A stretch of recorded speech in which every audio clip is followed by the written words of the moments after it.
WhatsApp update thara custom sticker khaju ati dan kan renewal to atin WhatsApp spam link kan post na se me kan poster na se me kha spam link poster lovin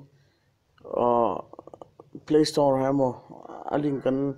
description akaron da chu da chuna download thei don thawa ti chuan tu na hianin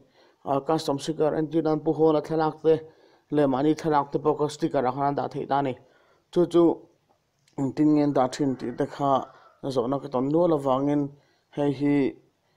ati dan kan showanga ti chuan ama sabera chuanin application pahnin mamoni tero te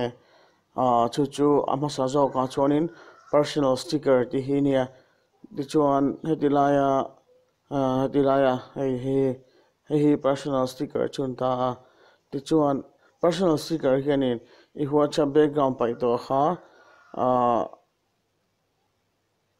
I WhatsApp sticker housing ada theilon ni ti chuan background eraser ima mo bok ta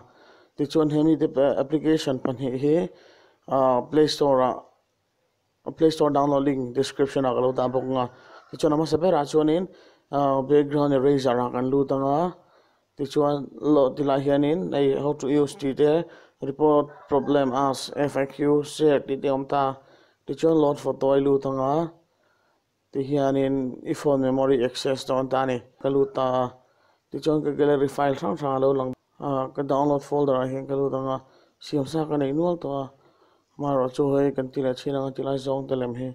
ka select ta ti chuan crop all nan ti hian ti te tu remi lo ti tani tu ni ti chin na mai ni wangin ka uluk vak lawanga ti chuan ti hian ta ti la hian noi hianin manual repair zoom magic auto umta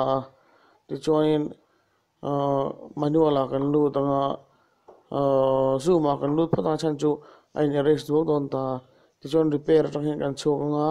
thalak in erase lo nan ti chuan ti la hian a bial pahnih kan hmua hei bial pahnih a pol lian zawk hi control na tur a pol zawk hi pol tak zoi control tu nia a pol a chhunga a lai kuak hi erase na tur nia ti chuan erase na tur hi ti lian deuh nga ti la hian a phe hian a size ki khilen zel ke ti lai je hian ti lian deuh nga ti hian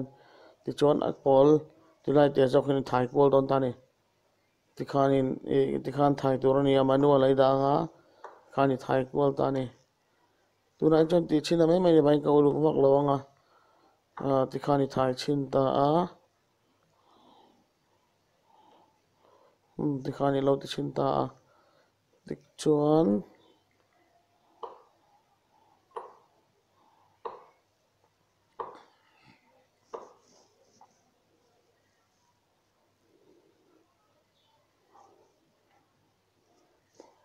khana omta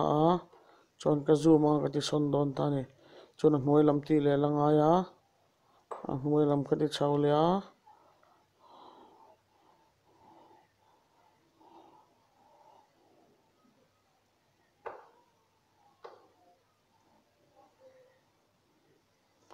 ang ka repair don che ta ni repair tur lai ka hriat lo wangin ti khan repair tur chin chu khu lo dum deuh kala ti khan ni lo ni phot ta se ti chuan dan kan tianga he ti hian lo lang ta ni ti chuan na smooth nei te na select thaya chuan kan save anga save so kan finish anga ti chuan kan finish so khanin ti lai personal stickers ai kan lu tanga personal stickers ai hian ti lai erase folder hi ta hian thalak pathum om phot anga ta add tur khan ta thalak song pe add vek theta amaro chu personal stickers chung mi hi erase personal stickers chung a hianin erase biki tuna background ka remove ho khan ta chu pathum china khanin I theta apa ka chu add non lengai lewin erase folder mi khan lut na zen don tinan ta ti chuan WhatsApp a kan lu tanga kan en chin don ta ni ti chuan WhatsApp a kan lu tanga kan en chin ang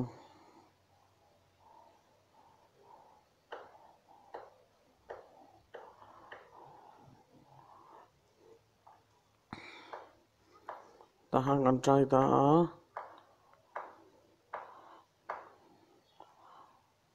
ti hian sticker sa kan lu tanga ti khan aron lang ta ti chuan ti lai bik hi erase folder khan ta ti chuan hei ka zong te ti khanin alo om thei ta ni tiang khan zona kan nei ni pon phone muang do vai duang na ti chak thei lawa zona kan nei ni pon description lama mi lo zot mai lo nia